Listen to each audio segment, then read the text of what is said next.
عدم استحکام، سیاسی عدم استحکام کی وجہ سے غریب کی روٹی بھی جاتی رہی. کس نے کیا؟ ثاقب نثار کے فیصلوں نے کیا. نون لیگ کو نشانہ بنا کے کیا گیا. کس کو نشانہ نہیں بنایا گیا؟ احتساب، منشیات، غداری، اور تو اور آپ نے تو ہمارے بچے بھی نہیں چھوڑے.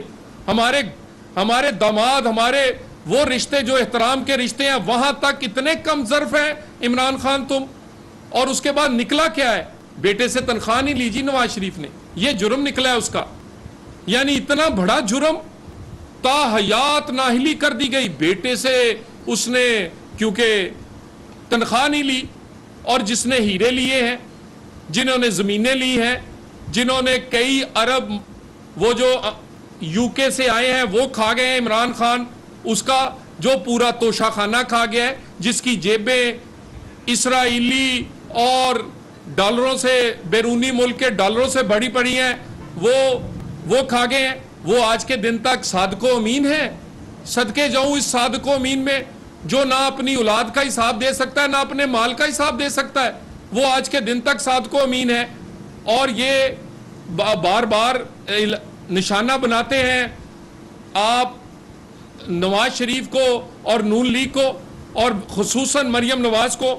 تو یہ ساری باتیں اس پر جتنے خان صاحب جلسے میں فرما رہے تھے کل، یعنی ہم سوچ رہے تھے لانگ مارچ کا اعلان ہوگا، انقلاب کی تاریخ دے دیں گے، لیکن تھوک کر چاٹنے کی آپ نے تاریخ دے دی.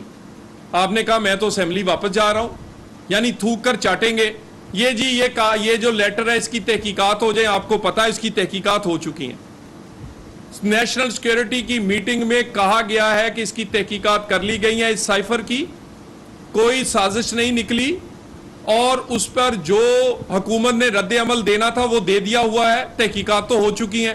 یعنی انقلاب کی تاریخ کا انتظار لوگ کرتے رہے، آپ نے تھوک کر چاٹنے کی تاریخ دے دی. اور اس کے بعد کہتے ہیں مجھے پتہ ہی نہیں چلا اسٹیبلشمنٹ سے تعلقات کب خراب ہو گئے. نہ آلو ٹماٹر کی قیمت کا آپ کو پتہ چلتا تھا حکومت میں، نہ آپ کو ڈالر کی قیمت کا پتہ چلتا تھا، نہ آپ کو پتہ چلا ہے کہ جی اسٹیبلشمنٹ سے تعلقات خراب کیا ہوتے ہیں. خان صاحب ہوش میں ہوں تو آپ کو پتہ چلے. اور کوئی ہر چیز تو جھوٹ ہے. آپ کی صلاحیتیں اور آپ کا یہ جو جتنی آپ صلاحیتیں آپ میں ہیں وہ لوگوں کو پتہ ہے. یہ تمام چیزیں آپ کے سامنے رکھی ہیں. اس پہ کوئی اگر سوال ہو تو میں مریم نواز کی جانب سے جلسوں میں کہا گیا کہ جو پیٹرول مہنگا ہوا ہے اس پہ ان کو نواز شریف صاحب کو تحفظات ہیں، لیکن جو آڈیو لیکس ہیں اس میں وہ شہباز شریف صاحب کو کہہ رہی ہیں کہ پیٹرول کی قیمتیں بڑھائیں، لیکن اس کو اس طرح سے کہ ہم پہ وہ بات نہ آئے. یہ کیا چیز ہے؟ مطلب ایک طرف یہ آپ بھی عمران خان کی طرف یو ٹرن لے رہے ہیں کہ ایک طرف بیانیاں دیتے ہیں، دوسری طرف خود کہہ رہے ہیں کہ مہنگا کرتے ہیں. گزارش ہے کہ پیٹرول مہنگا کرنے کی بات ہو یا بات ہو بجلی اور گیس کے قیمت بڑھانے کی، نون لیگ کے لیے ایک آسان راستہ تھا کہ وہ پاکستان کو تنہا چھوڑتے، سری لنکا بنتے ہوئے دیکھتے، اور چھوڑ کے وہ الیکشنز میں چلے جاتے اور اسی طرح کی شوبدہ بازی کرتے جیسے عمران خان نے جاتے جاتے کی ہے. وہ 150 کا تیل کر کے گئے تھے، ہم 100 روپے کا کر کے گھر چلے جاتے، پاکستان سری لنکا بنتا رہتا. دوسرا رستہ مشکل رستہ تھا. اس رستے پہ پاکستان اکیلا کھڑا تھا. اس رستے کا چناؤ نواز شریف اور اس کی الائز کی حکومت نے کیا کہ پاکستان کو سری لنکا نہیں بننے دیں گے، اپنا سیاسی کاسٹ پے کریں گے. ہم نے اپنی سیاسی قیمت دی ہے.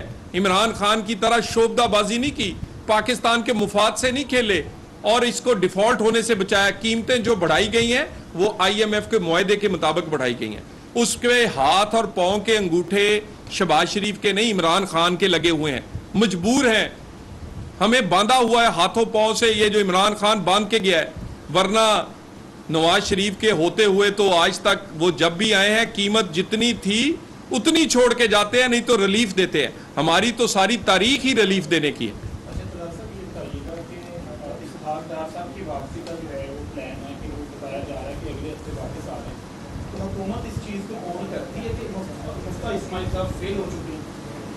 اسحاق ڈار صاحب کی جو واپسی ہے، دیکھیں ایک تو اسحاق ڈار صاحب کے صرف لوگ ایک ان کے جو کردار کا حصہ ہے اس پہ بحث کرتے ہیں کہ وہ وزیر خزانہ ہے.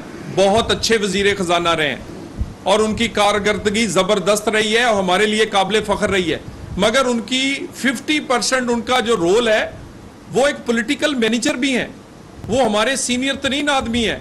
پاکستان ہماری نون کی جب حکومت تھی 2013 سے 18 میں دھرنا ہے، تو اس پر اگر ڈیوٹی لگی ہے وہ بے شک پیٹ کا دھرنا ہے، وہ دھرنا ہے عمران خان کا، وہ تحریک لبیک کا ہے، اس سے مذاکرات اور اس کو کامیابی سے اٹھوانے کی ڈیوٹی لگی ہے تو اسحاق ڈار کی لگی ہے۔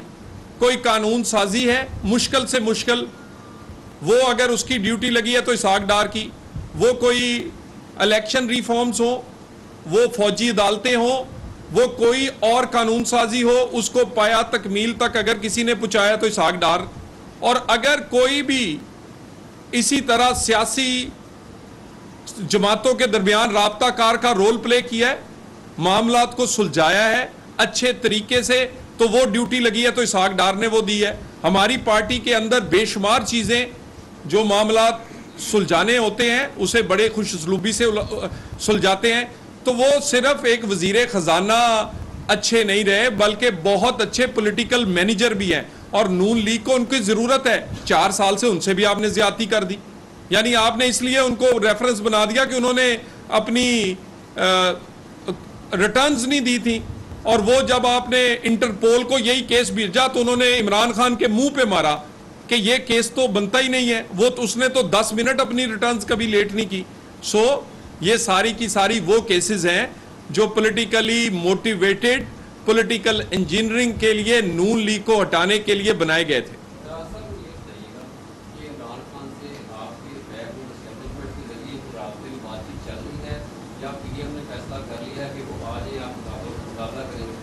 دیکھیں، عمران خان سے جو بھی بات چیت ہوگی وہ پارلیمنٹ کے اندر جماعتوں سے ہو سکتی ہے، اور خان صاحب پارلیمنٹ میں ہے نہیں، خان صاحب کی بڑکوں سے کچھ بھی نہیں ہوگا۔ اور یہ جو وہ بار بار کہتے ہیں 25 کلومیٹر کی حکومت تھی، 25 کلومیٹر کی حکومت ہی اپوائنٹمنٹ کرے گی، 25 کلومیٹر کی حکومت ہی انتخابات کا کروائے گی، 25 کلومیٹر کی حکومت ہی یو این کا دورہ ہو، ایس سی او کا ہو یا پاکستان کے باقی معاملات ہیں، 25 کلومیٹر کی حکومت ہی پاکستان کی حقیقت ہے۔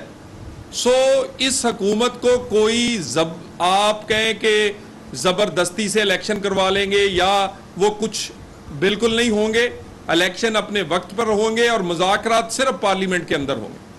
Thank you very much. رہنما مسلم لیگ نون طلال چودھری نیوز کانفرنس کر رہے تھے۔ انہوں نے کہا کہ عمران خان نے عوام سے جھوٹ بولا، پہلے کہتے تھے کہ امریکی سازش کے تحت انہیں اتارا گیا، اس کے بعد امریکیوں سے خفیہ ملاقاتیں کرتے رہے، پاکستان کی معیشت کو نقصان پہنچانے کے لیے IMF کی ڈیل کو سبوتاژ کرنے کی کوشش بھی کی۔